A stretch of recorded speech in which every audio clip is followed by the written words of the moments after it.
Is your personal data really private?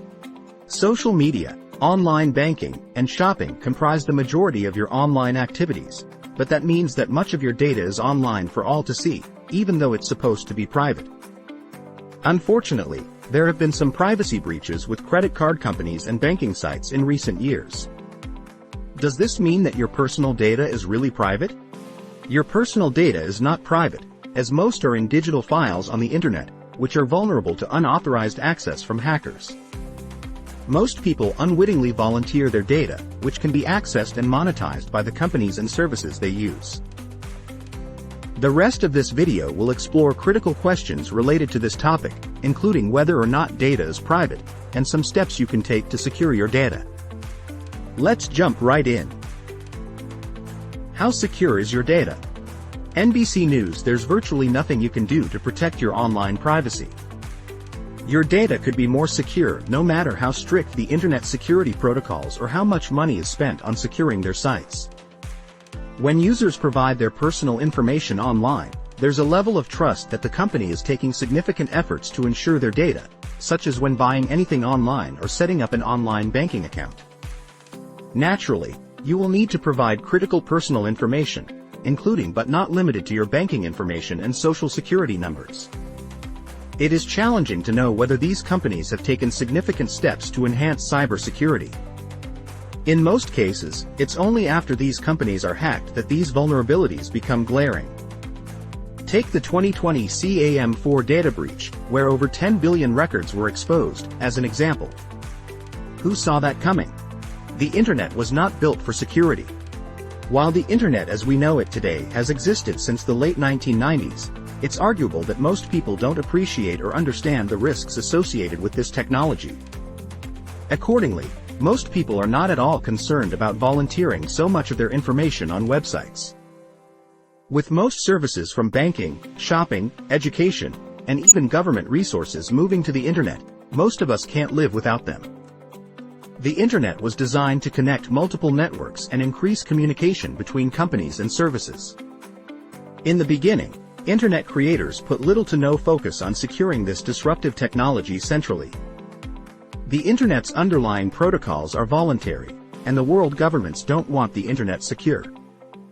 The internet, a loosely organized international collaboration of autonomous, interconnected networks, supports host-to-host communication through voluntary adherence to open protocols and procedures defined by internet standards. Internet Engineering Task Force RFC 2026 World governments, including the US, want to bypass people's privacy whenever possible. During the early days of the internet, this technology was used by researchers and academics. However, the internet didn't stay this way, and with several apps, websites, and social media sites, the number of people who use the internet has grown exponentially. However, security has yet to take a similar trajectory. Several websites provide various services on the guide of anonymity and privacy, but as history has shown, these websites are prone to privacy breaches. In 2021, technology research company Comparitech had 5 billion user records leaked online. This example of many incidents that have cracked the armor of perceived data security, especially on the internet. As aptly summarized by Government Technology, there's no such thing as complete privacy in the digital age. Mobile devices have vulnerabilities. Your mobile phone contains much of your private information.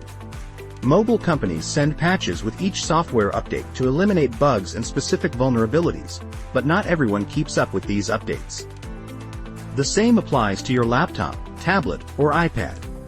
If you do not keep your devices updated and patches current, your personal information is susceptible to hacking, especially with cyber terrorists devoting their time to finding and exposing vulnerable systems. Cybersecurity threats. The growth of cybersecurity threats, such as phishing and other malware, has become an enormous problem in recent years. One of the common forms of these attacks involves phishing emails. People are lured into providing their personal information, such as passwords, through phishing emails. Hackers can then access your information and cause significant damage, including wiping out your savings if you're not careful. Names, birth dates, email addresses, phone numbers, passwords. Another cybersecurity threat is dating scams. People get on dating sites to lure in unsuspecting lonely people, only to get their banking and other identity information. So you need to be careful about who you're talking with and recognize the red flags.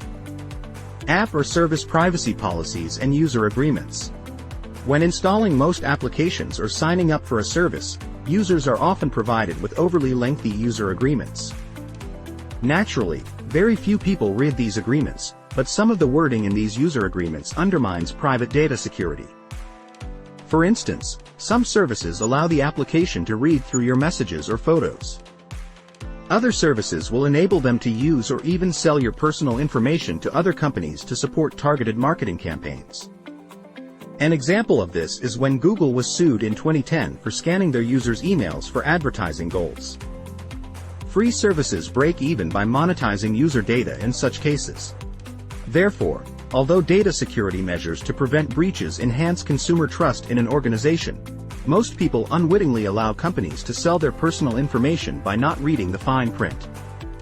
While consumers trust governments and companies with their data, these entities rarely prioritize the consumer's needs ahead of their own. Measures to protect private data.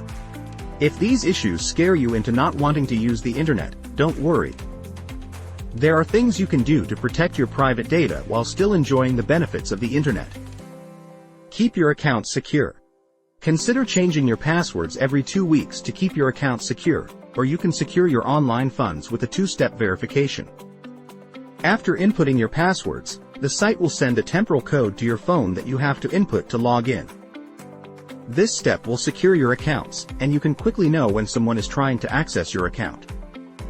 Use secure browsing tactics. Because devices like computers and mobile phones hold so much of your private data, it's essential to keep this data safe from unauthorized access. To secure your data, you'll want to install browser apps that block ads and insecure websites. Avoid using public Wi-Fi to access sensitive sites that contain your personal information. Public hotspots are notorious for man-in-the-middle attacks, where hackers can intercept your personal information. Update your device software.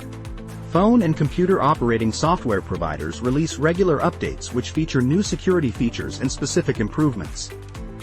Allow your phone and computer to run their updates when prompted, as this will apply the security features and keep your data secure from hackers. Install an antivirus program. A good antivirus program is essential for preventing malware on your computer, which is known to mine for important information on your device. You'll also want only to install apps from trusted websites, as some apps can introduce harmful malware to your devices. Lock your phone and computer when not in use.